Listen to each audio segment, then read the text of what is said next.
Hey guys, Naudi Aguilar here at Functional Patterns once again. Today I'm going to discuss whether heavy weightlifting is good or not.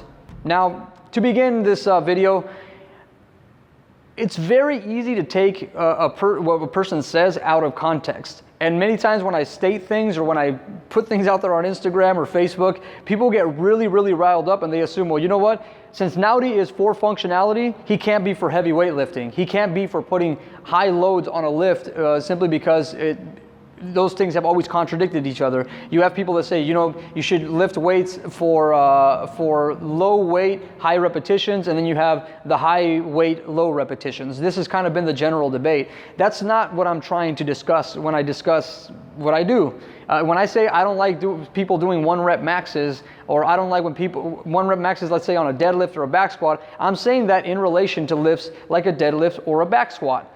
Why? Because most of the time when you're doing those exercises, well, for one, they can't really be made functional based upon the fact that you're grabbing a bar that's very easy to control. And when you think about actually grabbing a physical object, that's very different than if you are actually, grabbing a bar. Those are two different realities, and maybe I'll make a video on that later on. The difference between actual lifting and a deadlift.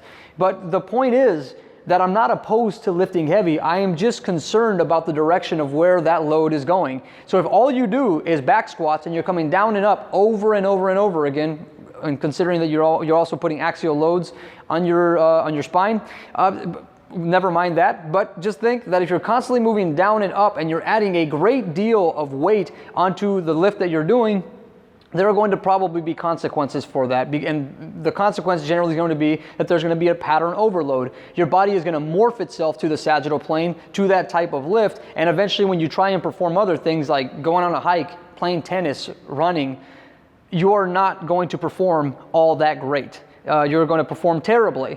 And is that because of the weightlifting, or is that just because the general programming of your training does not enable you to move well in a 3-dimensional world as a human being?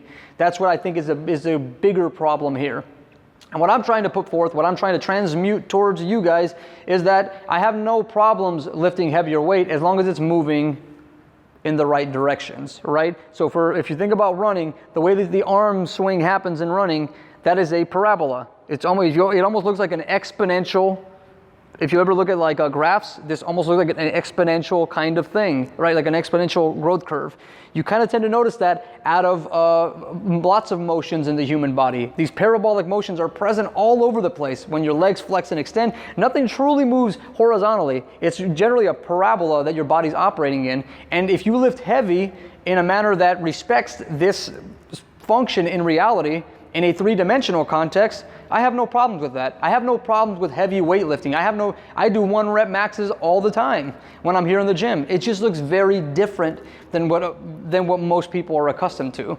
So to close this video out, I am not against heavy weightlifting. What I am against is continually overloading planes or general exercises over and over and over again until your body makes an adaptation to that limited movement, and then you thinking that somehow that's going to translate into a 3-dimensional world. The said principle is pretty well accepted. I think now people are kind of trying to make the excuse that it's not a relevant principle because they're starting to realize that a back squat and a deadlift in general does not respect the set principle for a 3-dimensional world. It just respects the set principle for that specific task, but that task does not extend into the rest of the world. It's very obvious that that's the case.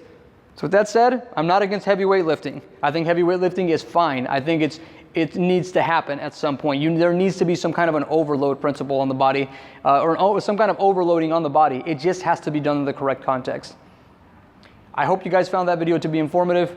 Be on the lookout for more here in the near future. This is Naudi Aguilar at Functional Patterns, reminding you to think intentionally and not habitually. Take care.